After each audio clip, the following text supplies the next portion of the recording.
Loans and mortgages. Part 1. Series of payments, geometric series.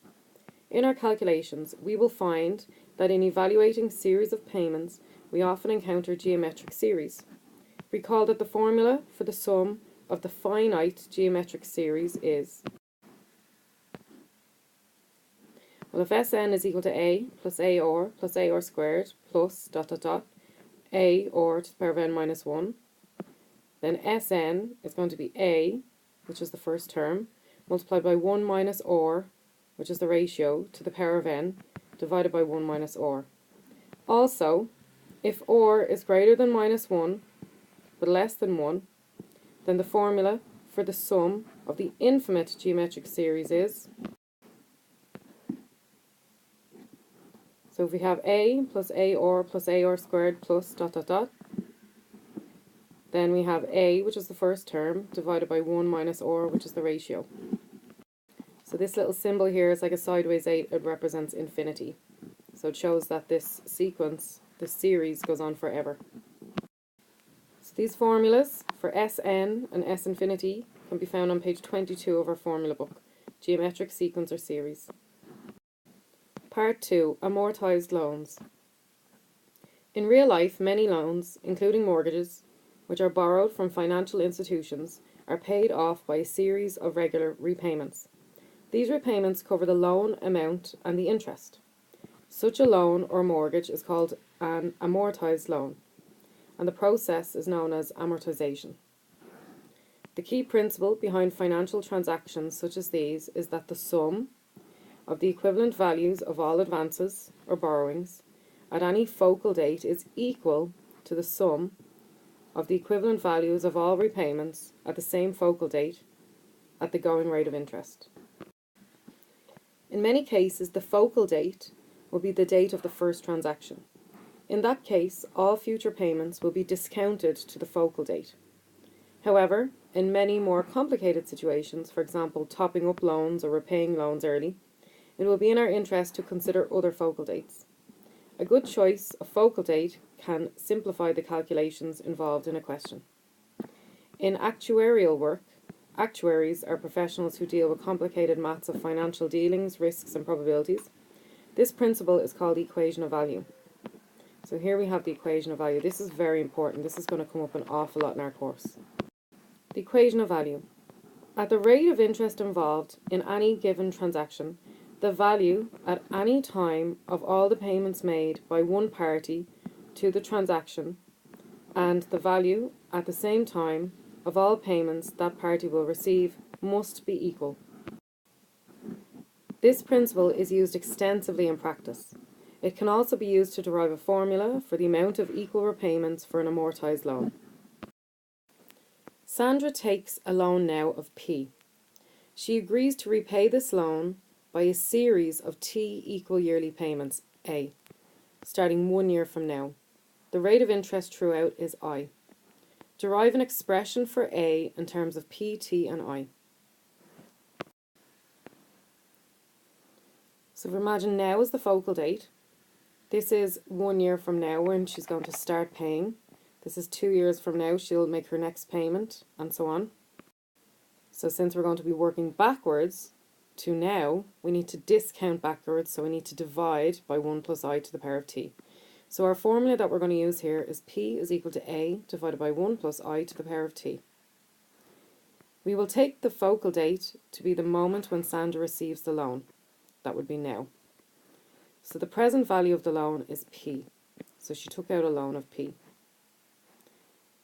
The present value of the first repayment is going to be A divided by 1 plus I to the power of 1. That's 1 year from now. The present value of the second repayment will be A divided by 1 plus I to the power of 2. That's 2 years from now.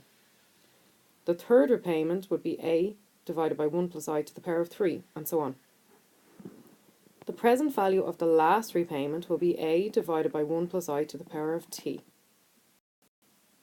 So by the equation of value, P is equal to A divided by 1 plus I to the power of 1 plus A divided by 1 plus I to the power of 2 plus A divided by 1 plus I to the power of T. So P is equal to A divided by 1 plus I to the power 1 plus A divided by 1 plus I to the power 2 plus dot dot dot A divided by 1 plus I to the power T. So remember, the equation of value states that at the rate of interest involved in any given transaction, the value at any time of all the payments made by one party to the transaction and the value at the same time of all the payments that party will receive must be equal. So P, which is the loan, must be equal to the value of the payments. So from the previous slide, we came up with P is equal to A over 1 plus I to the power 1 plus A over 1 plus I to the power 2 plus dot dot dot plus A over 1 plus I to the power T. So what we're going to do is use the series formula from page 22 of our formula book, which says that Sn is equal to A times 1 minus r to the power of n, all divided by 1 minus r, where A is the first term and r is the common ratio. So this is A, this is our first term, A over 1 plus I to the power 1.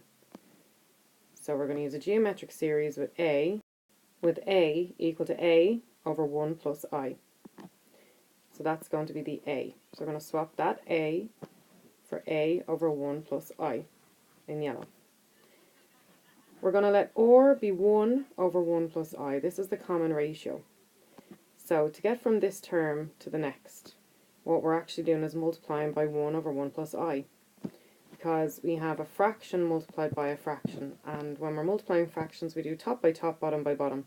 So top by top, A multiplied by 1 is A, and bottom by bottom, 1 plus I multiplied by 1 plus I is 1 plus I squared, and so on. So the common ratio, what you multiply each term to get the next one, is 1 over 1 plus I. So we swap both of these r's in green for 1 over 1 plus I. And then n is equal to t. So since we're going up as far as t payments, the n must be t, so we swap this n in the power in blue for t. So remember, what we're trying to do here is derive an expression for a in terms of p, t and I. So that really means solve for a. So now we have an expression, and we need to get this a in its own. So we just have to tidy it up with algebra. So we have a fraction, and inside the numerator of that fraction we have two fractions, this one and this one, and inside the denominator we also have a fraction. So in order to get rid of the fractions inside the fractions, we're going to multiply the numerator and the denominator by 1 plus I, because that's what the denominator of this fraction is. So multiplying this by 1 plus I, they'll just cancel each other out. So what we do to the bottom, we must do to the top. So a over 1 plus I multiplied by 1 plus I, the 1 plus i's just cancel and we're left with a, so the a comes down here. And since it was all just stuck onto this, 1 minus 1 over 1 plus I to the power t, you just bring that down here.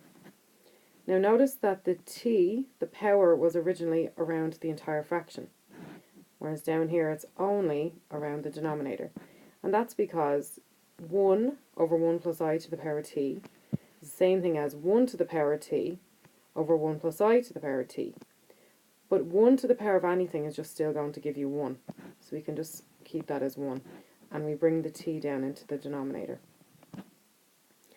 Now we're going to multiply the bottom of the fraction, the denominator, by 1 plus I. So 1 multiplied by 1 plus I is just 1 plus I. Then we have the minus, bring down the minus. And then 1 over 1 plus I multiplied by 1 plus I. The 1 plus i's will cancel and you're left with 1, so you really have minus 1. So next we have a look at our denominator, and we see we can cancel out the 1 and the minus 1, so we just have I as our denominator. I want to turn over for the next slide to see the next step. So this is what we had in the last slide, this was the last step. Next we're going to bring this I over beside the p, so we've got IP equals A times 1 minus 1 over 1 plus I to the power t. So basically what we did was we multiplied both sides by I to get rid of this I. So we have IP on the left. So now we're going to work inside the brackets and we're going to simplify. So 1 is really 1 over 1 if we want it as a fraction. So we have 1 over 1 minus 1 over 1 plus I to the power t. When we're adding or subtracting fractions, we must find a common denominator. So 1 multiplied by 1 plus I to the power t is 1 plus I to the power t. So this is our common denominator. So 1 into 1 plus I to the power t leaves us with 1 plus I to the power t. Multiply that by 1, and we're just left with 1 plus I to the power t. We have our minus. 1 plus I to the power t into 1 plus I to the power t goes once, and 1 times 1 is just 1. So we're left with minus 1 here on top. So now we have IP equals A times 1 plus I to the power t minus 1, all divided by 1 plus I to the power t. Remember, we're trying to get the A in its own. So next we're going to bring the 1 plus I to the power t over the other side. So basically what we're doing is we're multiplying both sides by 1 plus I to the power t so that this gets cancelled out. So it really just comes over the other side, gets stuck onto the IP. So we've IP times 1 plus I to the power t is equal to A times 1 plus I to the power t minus 1. So basically equal to the numerator of the fraction. So we're going to turn over to see the next step. So this is what we had in the last step. So we nearly have the A in its own. The A is now stuck onto this. So if we divide both sides by this, we get the A in its own. So really we have the left-hand side divided by this. So we have IP multiplied by 1 plus I to the power t divided by 1 plus I to the power t minus 1 is equal to A. And if we just bring the P outside the bracket, we have A equals P times I times 1 plus I to the power t, all divided by 1 plus I to the power t minus 1, which is equal to the formula for amortisation.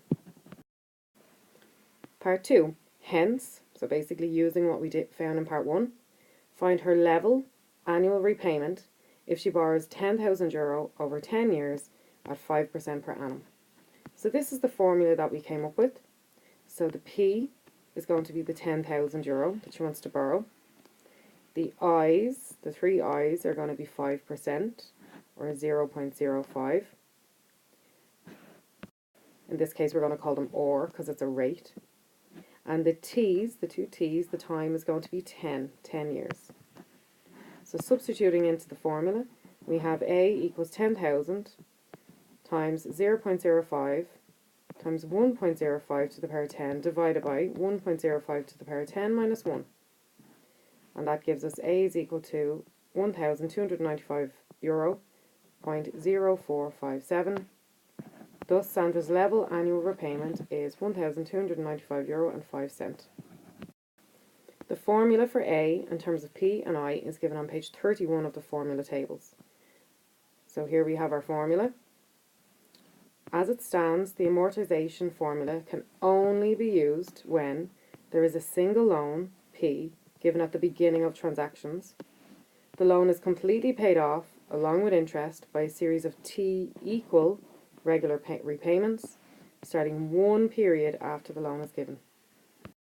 So here we can see page 31, and here's our formula, where the A is the annual repayment amount, and the P is the principal amount.